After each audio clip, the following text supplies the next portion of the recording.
አከርካሪ አጥንት ጉዳት ከደረሰባቸው በኋላ ሰዎች ተመልሼ ግን መራመድ እችላለሁ ወይ የሚል ጥያቄ ይጠይቁናል። እና ለረዥም ጊዜ ጥናት ከተደረገ በኋላ አንድ የተደረሰበት ቁጥር አለ፣ ፐርሰንት፣ ይሄን ያሉ ፐርሰንት የሚባል ማለት ነው። በዋነኝነት ቼክ የሚደረጉ ሁለት ክፍሎች አሉ። እሱም ሞተር እና ሴንሰሪ ይባላሉ። እሱ ማለት እንዴት መሰላቸው? አሁን ልክ ስትሄዱ እጅህን አንሳ፣ እግርህን እጠፍልኝ፣ እንደዚህ አድርግ፣ ቁርጭምጭሚት ጋር እንደዚህ አድርግልኝ እያለን ቼክ የምናደርጋቸው በዋነኝነት 10 ኪመስል ግሩፕስ የሚባሉ አሉ። ከዛ በተጨማሪ ደግሞ እዚህ ጋር ስነካ ይታወቃል፣ እዚህ ጋር ስነካ ይታወቃል፣ እዚህ ጋር ስነካ ይታወቃል እያልን ደግሞ ቼክ የምናደርገው ሌላ ክፍልም አለ ማለት ነው። እሱ ደግሞ ሴንሰር ይባላል። አንድ ሰው የመነካቱም ሁኔታ ሙሉ ለሙሉ ከጠፋ፣ የሚንቀሳቀሰውም ክፍል ደግሞ ሙሉ ለሙሉ ከጠፋ የሚጠራው ቁጥር እንግዲህ 3% ነው። ያ ሰው ተነስቶ መንቀሳቀስ የሚችልበት አጋጣሚ 3% ብቻ ነው ማለት።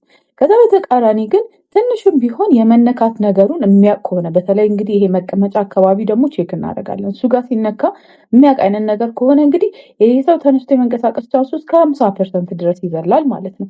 ከዛ ትንሽ እንቅስቃሴ ካለ ደግሞ 75-90% እያለ ደግሞ ወደ ኖርማል ላይፍ የመመለስ ነገሩ ከፍ እያለ ይሄዳል ማለት ነው። አንድ ላይ ሰብስበነው ኤዥያ ስኮር እንለዋለን። ኤዥያ ኤ ማለት ምንም አይነት እንቅስቃሴ ምንም አይነት የመሰማት ነገር የሌላቸው ሰዎች ሲሆኑ፣ ኤዥያ ኢ ደግሞ ኖርማል የሆኑ ሰዎች ናቸው ማለት ነው። በዛ መሀል ቢ ሲ ዲ እያለን እንከፍላቸውና እኚህ ሰዎች ወደፊት ተነስተው የመንቀሳቀስ ቻንሳቸው፣ ወደ ኖርማል የመመለስ ቻንሳቸው ምን ያህል ነው የሚለው በሱ ነው ፕሪዲክት የምናደርገው ማለት ነው።